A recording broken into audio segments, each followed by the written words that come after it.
might have been to a circus, right? And you might have seen a death whale. Something like this. Yes? Have you seen it? No? It is also called as a rotor. It's kind of an amusement ride. You might have seen there is a yeah? One way stick to the Exactly, yeah. certain song. That room, if I'm talking about the rotor, what happens? The room rotates, you're on the room, you're on the floor, then you stick to the wall, and all of a sudden the floor goes off. There is no floor. Yeah? What should be the velocity of the room? So that you just stick to the wall, otherwise you will go to hell. Understood? Or in India, you might have been to a circus where those cars are moving on the walls. They're going very fast. Girls are coming out dancing, boys are coming in there, showing all the talents they have. But that car doesn't go slow. It goes very fast. God forbid if it decides to go slow. Then that is why it's called as. Understood? So what happens? What should be the velocity so that he or she doesn't fall? Okay, he or she sticks to the wall. In both the cases, it is a similar kind of a problem. So I will discuss it. For example, we have a death whale whose radius is r, fine, and it is rotating with some angular velocity omega. Okay. See, understand. If this omega is less than some critical value, then it will go slow, isn't it? And when it goes slow, correct? So it has to be above some critical value. We are interested in finding that critical value. Is it fine? Yeah? So let me talk about a person who is driving a car or something and is going. Okay? Now, first of all, you need to understand the force of gravity will not let him, go up. But because the person and the wall are in contact, there is going to be friction. And that friction will be upwards, correct? So the force of friction will come to the rescue, right? Understood? But you need to understand, when a body is rotating, suppose the velocity with which the car is moving around the path, okay, that velocity is v. So it has a force directed outwards, radially, and that force is called as centrifugal force. Centripetal is needed towards the center. So it has a reaction, and that is the centrifugal force. Centrifugal force is again mv square divided by the radius, correct? To this force, we have a reaction like this towards the center, which is called as the centripetal force. That's why the body will continue to do. So you need to understand that in order to, be safe, be static, be at rest, there has to be this critical velocity, some minimum velocity, which the car must possess. Otherwise, if the velocity is less,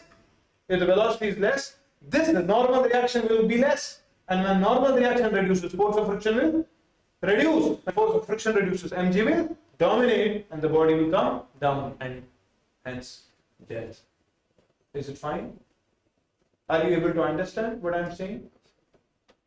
So should I say, for this person to be static in a rotor, in the amusement ride, if the room is rotating, or in the death well, what should be the safe condition? The condition should be mg should be balanced by the limiting friction, isn't it? So should I say mg should be equal to limiting friction is mu times normal reaction, isn't it? But then should I say mg should be equal to mu times, what is the normal reaction? Yes, it is the centripetal force itself, isn't it? Because centrifugal, whenever you are trying to mix things in the kitchen, in the mixer, everything sticks to the walls, right? But when you give action, Newton's third law, there will be reaction, and that reaction is toward the center, correct? So that is the centripetal force. So centripetal force is mv minimum squared by r. Is it clear? Minimum velocity, because we are using limiting friction. All the velocities which will be more than this, guy is safe. Correct? All the velocities less than this, death. M&M. So here we are. GR by mu square root. It is the minimum velocity. Is it clear? Is it clear? So any velocity more than this, guy is safe. This is the case for a rider or a car which is going to go around this path in circular orbits, fine? He or she must have this velocity, minimum velocity. Okay? So this will be GR by mu within square roots. Okay? But what if the room is rotating? He will tell you with what angular velocity should it rotate so that it will be safe? Yes, circular motion. Class 11. You know V is equal to R omega, correct? When V is minimum, omega is also. So we need to find omega min. And that is equal to what? V min divided by. So V min, divide this by R. So the answer will be G by R mu within the square. Isn't it? Yes or no? This is the safe angular velocity which the room must possess. So see, it is independent of the masses of the people, number of people inside the room. Isn't it? Depends on the radius. More the radius, lesser velocity. Isn't it? But angular velocity. Linear velocity, see? More radius, it should rotate at high velocity. That is why you might have seen those cars are going very fast when they are going up. Because the death well is something like this. Tapering downwards, but the widening towards the upper ends, right? So when they are on the topmost level, their velocity is maximum. Then see what happens. If you have observed it clearly, when the velocity reduces, they go down and they come out of the circle. That's how they. When they are on the ground, when they are on the floor, they have to go. They don't go at high velocities. No, they go slowly and then start to increase their velocities. Correct? Go like this. And then they reduce their velocities, come down, come down, come down, and then slowly come to the floor. Is it clear? Understood? Because the equation is clear. More radius, widening part, you have to have more velocity. Otherwise, you cannot stay there, you cannot survive. Gravity will dominate. When you are on the lower ends, tapered ends, you have to have lesser velocity, then only you will be safe. Yes, if you have more, no problem. But lesser is required. Is it clear? Yes? These are the two important cases that you must have. I think you should have done, but it's okay if you have not done, now that you know. Okay? We have one more problem. And that is the problem of an insect which wants to come out of a bowl, because insects usually want to come out of the bowl. First they enter, I don't know how. But finally, they are trying their best to come out.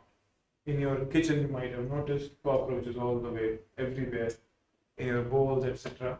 If there is no pesticide control, that's what happens in temperatures, in high temperatures actually. So this insect is here. It wants to come out, but it's not coming out because, of course, there will be some force which will drag it. It slides back, right? So the question is, what is the maximum height that the insect can cover? Okay, so this is again because of the force of friction. Okay, this will be your. Is it fine? Thank you so much.